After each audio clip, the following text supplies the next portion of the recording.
What's up, guys? Welcome back to the channel.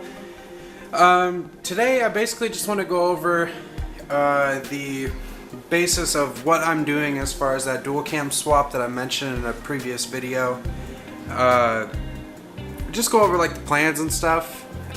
So yeah, just tag along, and this might be more of just a straight through video. I might not edit as much on this one just because it's a lot of talking, so if you don't like that, feel free to just wait till the next one comes out, and that's perfectly fine. But yeah, so I'm doing a dual cam swap over the winter. It's not like a big upgrade or anything, but over a single cam it kind of is.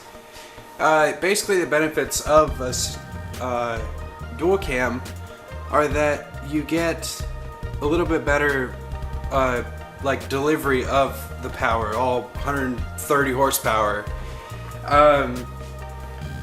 But I've kind of put in my extra little 2 cents here and there on the engine to make it just look a little bit nicer and presentable.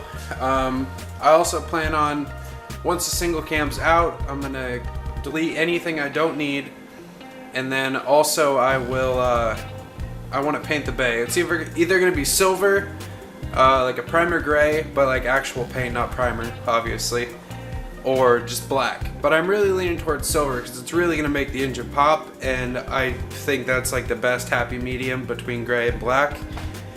But I can show you the short block right now. I have the whole dual cam torn apart down because the head needs to go off to the machine shop to get resurfaced, and then I'm gonna have it hot tanked and put new valve stem seats in it, because those valve stem seats like to go bad with dual cams, and that's why they burn oil.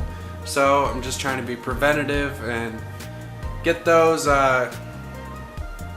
taken care of while the engine's out and apart anyways, might as well. So here's the short block. Now I've kind of cleaned the surface, but it's starting to just rust off humidity because we're here in the Midwest, so probably have to re-clean that again. But so I painted it a really nice black, just a nice gloss black. Didn't want to do aluminum paint because it's a cast iron block, and that would just be darn silly. This is the valve cover I painted.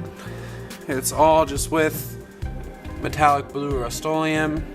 Let's see if we can focus here. Gold nail polish and white nail polish is splattered. I'm also gonna do the letters. All the letters will be sanded off, so it'll be a nice shiny aluminum, and I'll hit that with more clear. I use not one, but 2 cans of clear coat on this valve cover, so that hopefully it resists chipping and it shines a little bit better. This is a head right here. Like I said, it will go off to the machine shop, get pressure tracked, new valve stem seats, stuff like that. So it'll come back and it'll look super nice, fresh aluminum. I also have to do, what else? Oh, on the other side, you probably won't be able to see it, but on the other side, an exhaust stud is missing, so I have to have a new one of those put in. What else? Some other things I've done. So this is just the front timing cover. It goes right under the valve cover, and I painted that a nice silver. I have it here over with the head though, because a lot of people don't know, and I didn't know until I was told. So when you bring your head in to get resurfaced, this has to go with you, or else you're just gonna have a pain getting everything to line up, because they actually resurface this whole area too. So I have that over there so I don't forget. We'll go over a couple parts that I have for the engine, because I'm doing a full refresh. Since it's out of the car, it's just sitting here, I might as well do a refresh. I figure it's just I feel like going the extra mile and doing all this preventative stuff now will hopefully help me out in the future. But I mean, I don't know, we'll see. So these are new intake manifold gaskets for the actual intake. That's a Felpro head gasket. If you're not going above like 400 horsepower, you don't really need a multi-layer steel This is just a oil pan gasket set. So I have a throttle body gasket, rear main for dual cam. I actually bought it for my single cam but never used it. So then we have head studs, ARP head studs. That'll go nicely with that brand new head gasket. We have a full timing set. I bought this off Rock Auto and they actually sent me 2 of these gasket sets on accident. But so, thanks Rock Auto, appreciate it. I'm sure one of my friends will use it. Gates water pump, NGK spark plugs, only the best. Thermostat. What else do we got in here? This is a knock sensor harness, but it's wiring specialties, so it's got the, if it'll focus, it's got the really nice looming on it, and then copper spray. This stuff is huge for anything that is like gets really hot, like head gaskets. Actually says on here that it'll work with turbo seals. Let's see if I can find that. I don't know. But it says on there that you can actually use that with turbo gaskets as well. Another thing I painted just to make it look a little bit nicer is my intake manifold. So try to move it so it doesn't get all dirty. But this used to be just a crappy looking aluminum. I Scotch-Brighted it all down, and then I painted it a VHT flat aluminum. I learned about this little trick or hack, if you want to call it that, from Adam LZ when he did the 3-day 1JZ marathon on Nicole's car. He took all the intake manifold stuff off and just Scotch-Brighted it down and painted it with that paint, and it like drastically changed how the engine looked. And I'm like, oh my god, any engine that goes in my car after that needs to be like that.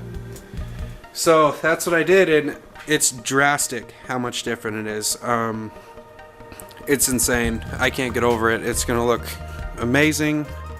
One thing, I don't know if any of you guys are KA gurus or anything, but this is actually an S14 manifold.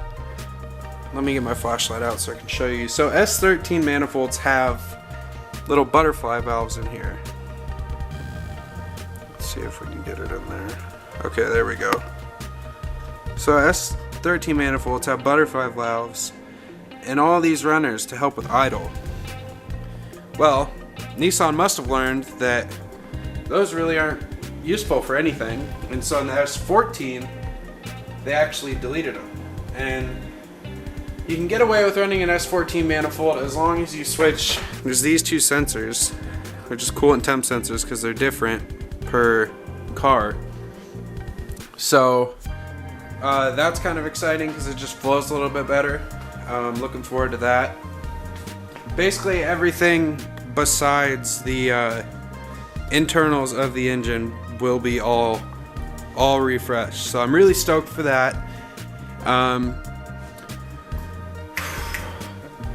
My short-term goal for this engine is strictly just a little bit more power, better delivery of the power, and then just to get me through, be reliable, get me through while I'm going to college so I can still go to track days, still drive, and just party. I just want a good, reliable engine. My single cam, though it might be down a little bit of power, it gets down, and it's never given me a problem, and it's gonna be a little bit bittersweet to see that thing go. But